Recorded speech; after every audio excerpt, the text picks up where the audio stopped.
عائشہ اکرم کے کیس میں جو آڈیو لیک ہوئی اس سے کیا ثابت ہوا؟ ایکسپوز کون ہوا، عائشہ یا ریمبو؟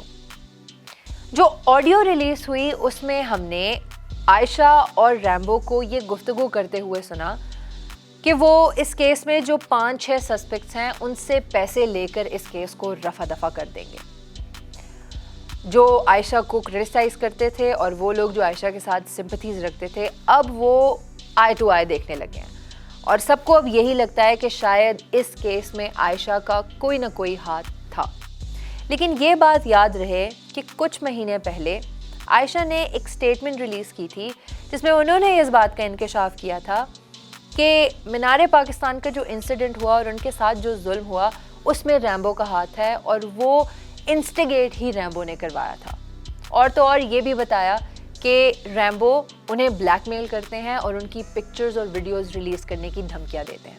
اور اس بات کا پروف بھی ہمیں اس آڈیو کلپ میں ملا جس میں وہ یہی کہتے ہوئے پائے گئے کہ وہ عائشہ کی زندگی برباد کر دیں گے اور ان کی تمام ویڈیوز اور پکچرز لیک کر دیں گے. ان تمام باتوں کو ذہن میں رکھتے ہوئے ہم دو چیزیں اخذ کر سکتے ہیں، یا تو عائشہ اکرم اور ریمبو اس کیس سے ملنے والی سمپتھی اور اٹینشن کو بس صرف کیش کرنا چاہتے ہیں، یا پھر یہ دونوں ہمارے ملک کے جسٹس سسٹم کی جو سستی ہے اس سے مایوس ہو کر بس پیسے لے کر اس کیس کو رفع دفع کرنا چاہتے ہیں. But most importantly we in no way want to or are trying to discredit the violence that Ayesha Akram went through.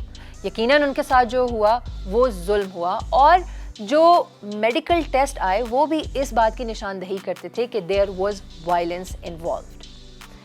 لیکن سب سے ضروری بات یہ ہے کہ اگر یہ کیس اس قسم کے نوٹ پر اینڈ ہوتا ہے تو اس کا امپیکٹ باقی اور کیسز پر کیسا ہوگا، اور ان دا فیوچر خدا نخواستہ اگر ایسا کچھ دوبارہ ہو جاتا ہے تو کیا عوام اسے بھی اس طرح شک کی نظر سے دیکھے گی؟ اس کا امپیکٹ کیا ہوگا؟ سوال بہت ہیں، but let's have a discussion about this.